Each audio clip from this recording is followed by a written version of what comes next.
పార్వతీదేవి తన తల్లి పొరపాటు పడి ఉక్రోషపడి ఆగ్రహపడి పిల్లనియ్యను అని భీష్మించుకోగానే ఒక్కొక్కరు ఒక్కొక్క విధంగా నచ్చ చెప్తున్నారు. అప్పుడు సాక్షాత్తుగా పార్వతీదేవి వెళ్ళి తల్లితో చెప్తూ ఉన్నది, అమ్మ అలాంటి మాటలాడుకు, పరమేశ్వరుని తత్వం తెలుసుకునే ప్రయత్నం చేయు, ఒల్లని మాట ఆడకమ్మా చల్లని వాడతడు అంటూ పరమేశ్వరుని యొక్క వైభవాన్ని చెప్తూ అందరికీ అతను తేలిక అర్థం కాడు. ఎవరికైతే కల్లాకపటం లేని చిత్తం ఉంటుందో వారు మాత్రమే శివుని తెలుసుకోగలరు, శివుని అందాన్ని గ్రహించగలరు. కళ్ళలేని వారికెరుక కమనీయపు శివుడు అంటూ పరమేశ్వరుని యొక్క తత్వాన్ని పార్వతీదేవి వ్యాఖ్యానిస్తున్నది.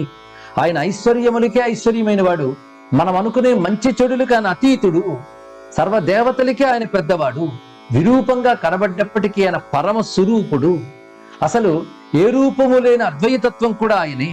ఇలాంటి విరసమైన మాటలాడుకు పరమ మహర్షులు కూడా గ్రహించి దర్శించగలిగే పరమ జ్యోతి స్వరూపుడతడు అని తన అమ్మతో అమ్మవారు నచ్చజెప్తున్న గీతమిది.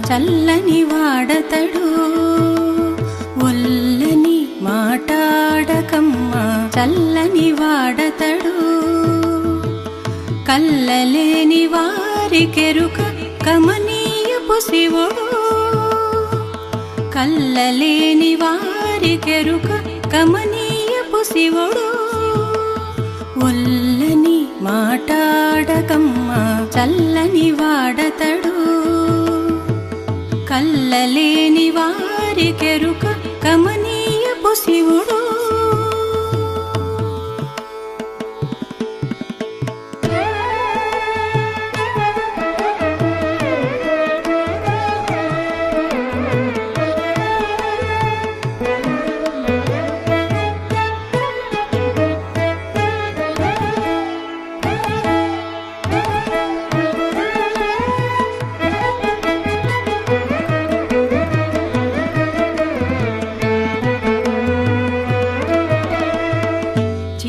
భస్మమైన గాని శివుని సోకి ఐశ్వర్యము,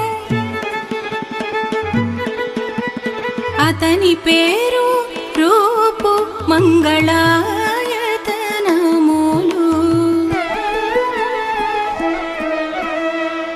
చితభస్మమైన గాని శివుని సోకి ఐశ్వర్యము, అతని పేరు రూపు మంగళాయతనములు,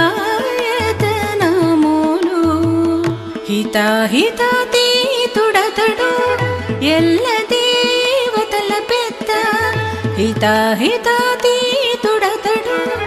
ఎల్ల దేవతల పెద్ద, శ్రితానందకరుడు సుశ్రీ ప్రదుడే జగములకు, శ్రితానందకరుడు సుశ్రీ ప్రదుడే జగములకు,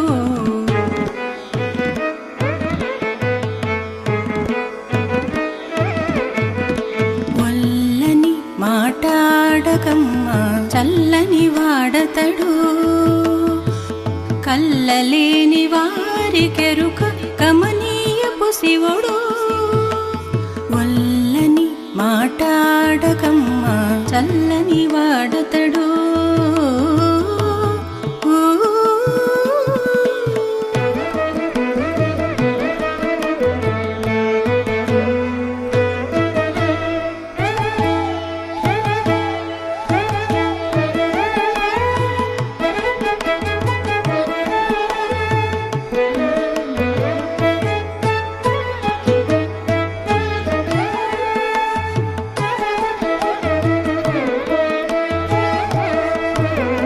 విరూపుడతడే పరమ స్వరూపుడతడే,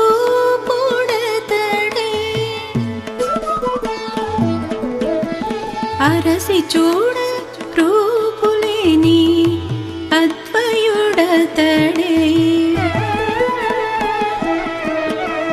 విరూపుడతడే పరమస్వరూపుడతడే అరసి చూడరూపులేని అద్వయుడతడే విరసపు పలుకులు మానుమా విశ్వేశ్వరుడతడే విరసపు పలుకులు మానుమా విశ్వేశ్వరుడతడే పరమ ఋషులు గాంచు వెలుగు నిరత షణ్ముఖార్చితుడే పరమ ఋషులు గాంచు వెలుగు నిరత షణ్ముఖార్చితుడే